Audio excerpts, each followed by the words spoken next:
यूसुफ के भाइयों ने कहा कि हमारा बाप यूसुफ और उसके भाई से ज्यादा मोहब्बत क्यों करता है, जबकि हम एक जमात हैं। अपने बाप के इस अमल पर एतराज किया और यकीनन ये एक बहुत बुरा गुमान था। जलाल का माना गुमराही होता है, लेकिन कभी खता पर भी बोला जाता है। और उन्होंने बाहमी मशवरा किया और सोच विचार के बाद यूसुफ अलैहिस्सलाम के कत्ल की तजवीज तय हुई। अल्लाह ताला आयत 9 में फरमाते हैं, यूसुफ को तो मार ही डालो या इसे किसी नामालूम जगह फेंक दो कि तुम्हारे वालिद का रुख सिर्फ तुम्हारी तरफ ही हो जाए, इसके बाद तुम नेक हो जाना। मतलब ये कि वो आपस में कहने लगे यूसुफ को कत्ल कर दो। इस पर बड़े भाई यहूदा ने मुदाखलत की और कहा, कत्ल बहुत संगीन जुर्म है। इस पर वो बोले, तब फिर इसे कहीं गायब कर दो ताकि बाप की तवज्जो तुम्हारी तरफ हो जाए और यूसुफ वाली रुकावट खत्म हो जाए। देखिए कैसी सोच है, पहले बुराई करेंगे फिर तौबा करेंगे और नेक बन जाएंगे। भला क्या ऐसा आदमी जो बुराई इस नियत से करता है बाद में तौबा कर लेगा, क्या उसकी तौबा कबूल होगी? उलमा फरमाते हैं, तौबा का दरवाजा खुला है। अल्लाह ताला रात के वक्त सदा देता है कि दिन को बुराई करने वाले तौबा कर ले, और दिन को आवाज देता है रात को बुराई करने वाले तौबा कर ले। कोई तौबा का दरवाजा बंद नहीं कर सकता। यहां तक कि इंसान जितनी बार भी गुनाह करके तौबा करे, अल्लाह कबूल करता है। इसलिए अल्लाह ने उनकी तौबा कबूल कर ली। ताहम इस बात से डरना चाहिए कि अगर गुनाह करने के बाद तौबा का मौका ही न मिले और मौत आ ले तो क्या होगा। ये बात निहायत ही खौफनाक है कि तौबा का मौका ही न मिले। अल्लाह ताला आयत नंबर 10 में फरमाते हैं, उनमें से एक ने कहा, यूसुफ को कत्ल तो न करो, बल्कि इसे किसी अंधे कुएं की तह में डालाओ कि इसे कोई आता जाता काफिला उठा ले जाए। अगर तुम्हें करना ही है तो यूं करो। यहूदा ने उन्हें कत्ल से रोका और कहा, कवासिम के रास्ते में अमूकी नाम का कुआं है, इसे उसमें डाल दो। कोई गुजरता हुआ काफिला इसे उठा ले जाएगा। इससे नजात ही पाना चाहते हो तो ये काम करो। सब ने इस बात से इत्तिफाक किया। अब अपने बाप के पास गए। बाप से उन्होंने जो कहा आयत 11 और 12 में आता है। उन्होंने कहा, अब्बा, आखिर आप यूसुफ के बारे में हम पर एतबार क्यों नहीं करते? हम तो इसके खैर खां हैं। कल आप जरूर इसे हमारे साथ भेज दीजिए कि खूब खाए पिए और खेले, और इसकी हिफाजत के हम जिम्मेदार हैं। याकूब अलैहिस्सलाम ने उनकी बात के जवाब में जो कुछ कहा, आयत नंबर 13 और 14 में उसका जिक्र मौजूद है। याकूब ने कहा, इसे तुम्हारा ले जाना मुझे तो सख्त सदमा देगा, और मुझे ये भी खटका लगा रहेगा कि तुम्हारी गफलत में इसे भेड़िया खा जाए। उन्होंने जवाब दिया कि हम जैसी जोरावर जमात की मौजूदगी में भी अगर इसे भेड़िया खा जाए तो हम बिल्कुल निकम्मे ही हुए। वहां भेड़िए कसरत से थे, इसलिए याकूब अलैहिस्सलाम डरते थे। बेटों के बार बार इसरार पर याकूब अलैहिस्सलाम यूसुफ अलैहिस्सलाम को उनके साथ भेजने पर रजामंद हो गए।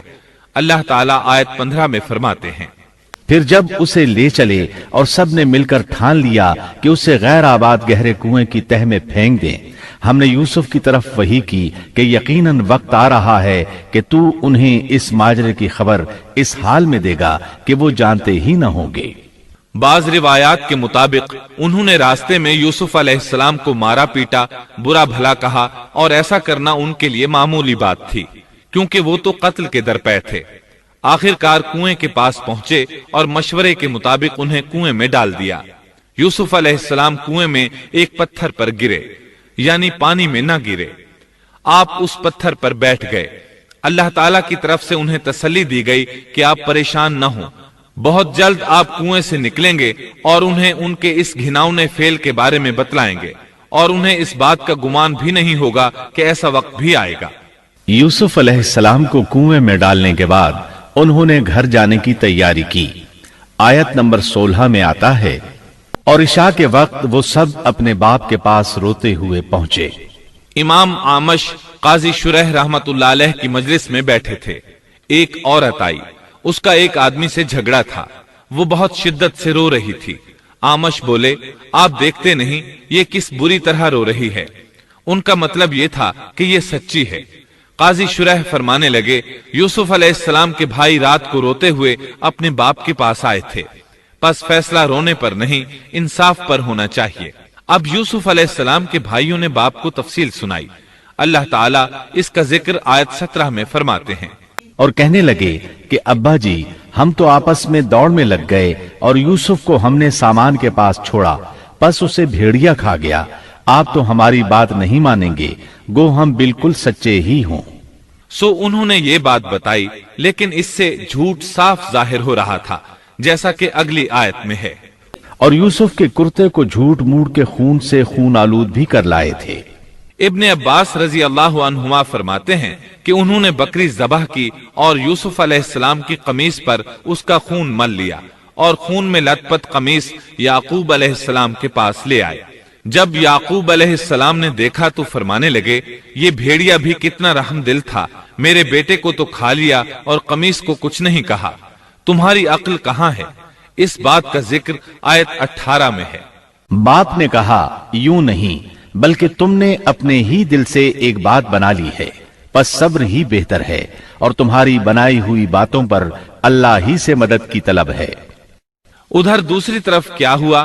آیت 19 میں اللہ فرماتے ہیں، اور ایک قافلہ آیا اور انہوں نے اپنے ایک پانی لانے والے کو بھیجا، اس نے اپنا ڈول لٹکا دیا اور کہنے لگا، واہ واہ، خوشی کی بات ہے، یہ تو ایک لڑکا ہے۔ انہوں نے اسے مال تجارت قرار دے کر چھپا دیا، اور اللہ اس سے باخبر تھا جو وہ کر رہے تھے۔ تفصیل اس کی یہ ہے کہ ایک قافلہ اس کنویں کے پاس سے گزرا جس میں یوسف علیہ السلام موجود تھے۔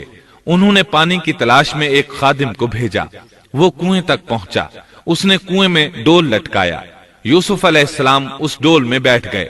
خادم نے ڈول نکالا تو اس میں ایک خوبصورت بچے کو دیکھا، مارے خوشی کے وہ پکار اٹھا، یہاں ایک لڑکا ہے۔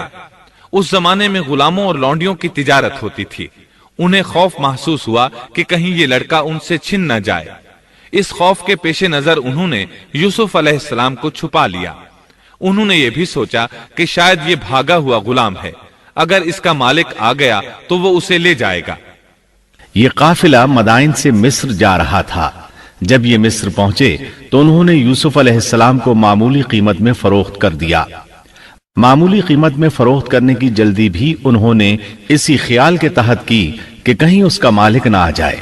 ابن عباس رضی اللہ عنہما فرماتے ہیں کہ انہوں نے یوسف علیہ السلام کو صرف 20 درہم میں بیچ دیا، اور یہ نہایت معمولی قیمت تھی۔